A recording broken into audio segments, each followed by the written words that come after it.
Y en este viernes retro, digo, por si te prendés recién a la pantalla de Canal 9 Litoral, en Arriba Entre Ríos, hoy es viernes retro, por eso el look de hoy, estamos todos temáticos y por eso vamos a hablar de aquellas palabras, aquellas frases que eran comunes tiempo atrás y que hoy quizás quedaron en el olvido. Estamos junto a Estanislao Jiménez Corte. Tengo que decir todo lo que sos, Estanislao, para que usted, señora, sepa con quién estamos hablando. Porque Estanislao es licenciado en Ciencias de la Comunicación de la Universidad Católica de Santa Fe, pero además tiene un doctorado en Comunicación Social en Rosario, magíster en Diseño de Estrategias en Comunicación y bueno, también es periodista y docente. Así que bienvenido, Estanislao. Hola, muchas gracias por la invitación. Escritor. Lamento haber llegado tarde para el brindis con el vodka, que me resultó muy interesante. Y lamento no tener la peluca que me vendría bien, la verdad. Destornillador. ¿Qué tenés destornillador para él? Mirá, es un poco temprano de todas maneras, pero quedó, bueno, vos lo dijiste. Muchas gracias, ¿viste? Muchas gracias, muy amable. Voy a hacer un... Ahí está. Mirá, yo estoy acomodado. Ahí estás, así te pones en sintonía. Muchas gracias. A ver, ¿está bien ahí? De esto no se vuelve, me parece. Imagínate que ¿Querés las gafas? No, bueno, gracias. Te agradezco, Muchas gracias. Imagínate que hemos hecho varias cosas y hemos regresado y vuelto y demás. Pero bueno, acá estamos. Para hablar de nuestro lenguaje, ¿no? Sí, lo que hablábamos con Belén, con una de las productoras, era esta relación que existe muchas veces entre frases del habla coloquial y del habla popular, que a veces se van sucediendo en el tiempo, y ahí se produce un fenómeno interesante, ¿no? O varios fenómenos interesantes que podemos pensar.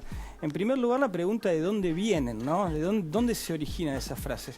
Y por otro lado hay un fenómeno interesante que yo creo que es a lo que apuntaban un poco ustedes con esta fiesta retro que está tan buena, que es, digamos, el modo en que esas frases dichas por personas de determinada edad producen en personas de otra generación una especie de quiebre o rompimiento, ¿no? Se produce un quiebre entre el código generacional, territorial, social de una persona en relación a otra. Y entonces, hoy escuchamos a los jóvenes y muchas veces no comprendemos lo que están queriendo decir. No entendemos absolutamente nada. A los adolescentes.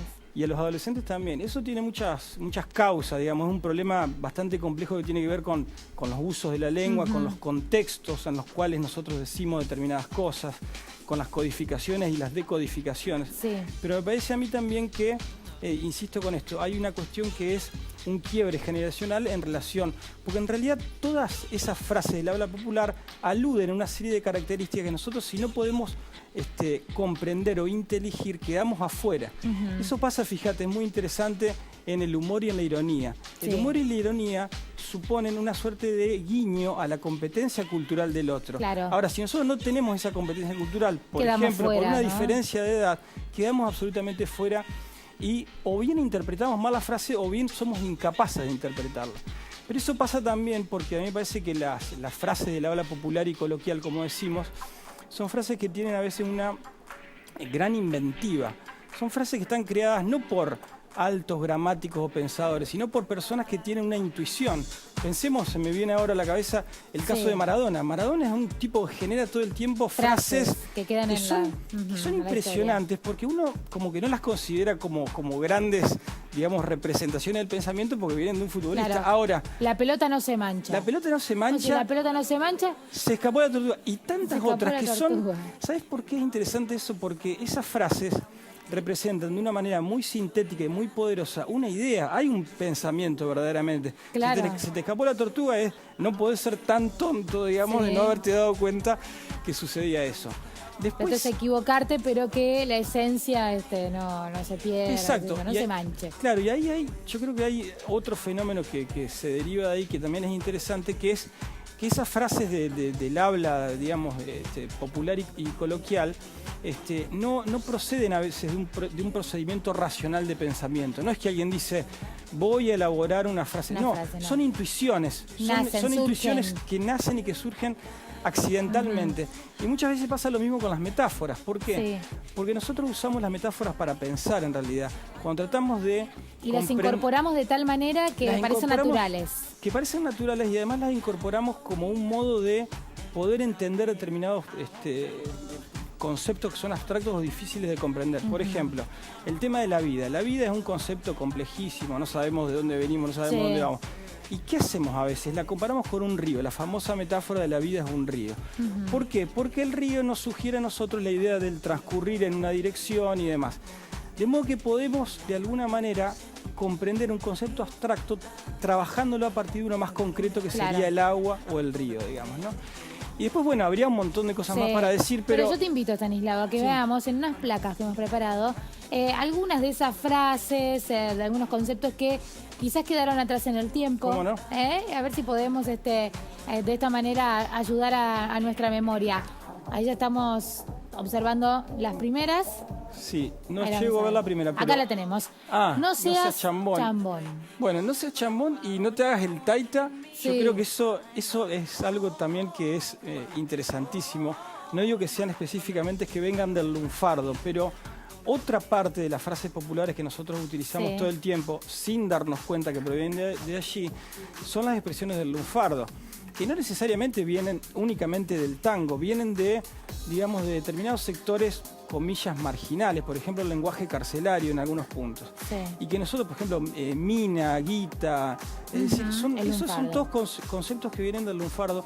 Hay inclusive diccionarios del lunfardo que son muy interesantes porque en realidad son expresiones, por ejemplo, del italiano tradicional que en Argentina fueron deformadas o desfiguradas, y a las que a veces se le da una nueva, digamos, una nueva conceptualización, un nuevo sentido, pero que eso tiene que ver también con el modo en que, digamos, las expresiones, digamos, tradicionales de una lengua determinada adquieren nuevos usos en determinados contextos. Claro. Eso pasa todo el tiempo también.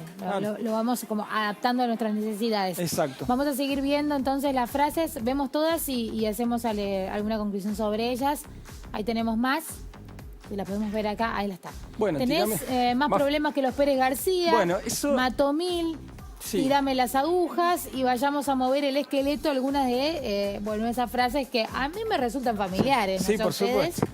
Pero yo me imagino que los adolescentes se te deben decir, ¿qué estás diciendo? Quedan afuera totalmente. Me estás cachando, esto es un corso a contramano, cayó piedra sin llover, voy a hacer footing y a la pirinola. Bueno, ¿no? Corso a contramano es una parte de una letra de un tango del tango de Desencuentro, ¿no? Un corso a contramano.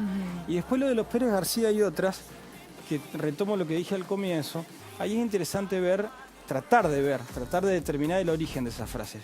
Muchas de esas frases vienen de obras del cine o de la televisión, pero también de obras... Radioteatro. O radioteatro, exactamente, radioteatro. En ese momento. Pero también de la literatura. Y mira, yo en algún momento de mi vida hice una serie de textos para el diario, en donde lo que planteaba un poco era que otras expresiones que nosotros utilizamos todo el tiempo, como ganarás el pan con el sudor de tu frente, o todo pasa. ¿Te acordás la famosa frase del anillo de Grondona? Esa frase hay muchas frases que vienen de la Biblia, ¿no? Fíjate, vienen de la Biblia, se incorporan culturalmente a nuestro lenguaje y nosotros después desconocemos que vienen de ahí, pero si uno hace una especie de investigación, se va a dar cuenta que vienen de ahí. Y ahí uno lo que ve un poco es la enorme influencia de las obras literarias, o de las obras, digamos, escritas en la cultura popular, porque es algo que se da a través del tiempo. Y déjame decirte una cosita más muy breve, que hay otra cosa que se desprende del tema de las frases populares, que son los estereotipos, los clichés, los lugares comunes, ¿no? Es decir, el modo en que nosotros referimos a determinadas cosas, a veces, por ejemplo, las razas y demás, a través de estereotipos y lugares comunes, ¿no? Porque la frase en realidad lo que busca es una síntesis, una síntesis conceptual sobre algún aspecto de la realidad, ¿no? Claro. Y el tema de la Biblia, bueno, ahí digamos, me parece que eso habría que hacer alguna vez un análisis respecto de esas influencias. El que esté libre de pecado que tire la primera piedra, ¿no? Por supuesto. ¿Cuántas veces lo hemos dicho? Y hay muchísimas más, sí, ¿no? Muchísimas. Y bueno, y ahora nosotros nos encontramos con las nuevas generaciones que esto de whatsappear o googlear, que son verbos nuevos que surgen, digamos, a la luz de las nuevas tecnologías. Y como a través de escribir de manera resumida también surgen otro tipo de palabras. Exacto. Que tendremos que en algún momento estudiarlas si queremos adaptarnos también, para por lo menos comprender. Vamos a brevemente decir, porque ya estamos terminando, pero trajiste 2 libros. Bueno, los vamos a mostrar porque son de tu muchas autoría. Gracias. Y bueno, mucha gente que quede interesada, ¿no? En esto que vayan vos has a comprarlos, contado, por favor. Los pueden ir a comprar. Bueno, no, el primero primero, Miscelánea Breve es una recopilación de columnas que fui publicando en el diario Litoral durante unos cuantos años, y que es, básicamente, para definirlo, son columnas que se encuadran en el periodismo cultural, tipo Las Aguas Fuertes de Roberto Ardo, algo por el estilo, con las distancias del caso, por supuesto. No. Y el segundo es un estudio académico que hice sobre la influencia de las metáforas en la obra del Borges periodista. Esa obra es relativamente original porque vos sabés que Borges no está incluido en el cano del periodismo cultural, ¿no? Quizás por desconocimiento. Y yo hice una investigación y en algún momento me tropecé con que había una enorme obra borgiana publicada en seminarios, en diarios de Argentina y de España mayoritariamente, y ahí encontré como todo un panorama muy interesante sobre los aspectos sobre los aportes, de Borges al periodismo cultural y al periodismo de opinión, ¿no? Estanislao, ¿dónde se consiguen estos libros? Bueno, el libro de Borges, en realidad, como fue publicado por Biblos en Buenos Aires, tendrían que hablar directamente conmigo. En todo caso, Estanislao Jiménez Corte en el Facebook. Y el libro Miscelánea Breve está en todas las librerías de la UNL, porque está publicado por ellos. Y se encuentra, creo que en muchas librerías de la ciudad. Muy bien, excelente, Estanislao. Muchísimas gracias. Gracias por la invitación. Has echado luz sobre varios conceptos. Bueno, muchísimas gracias. Muy amables. Muy amable.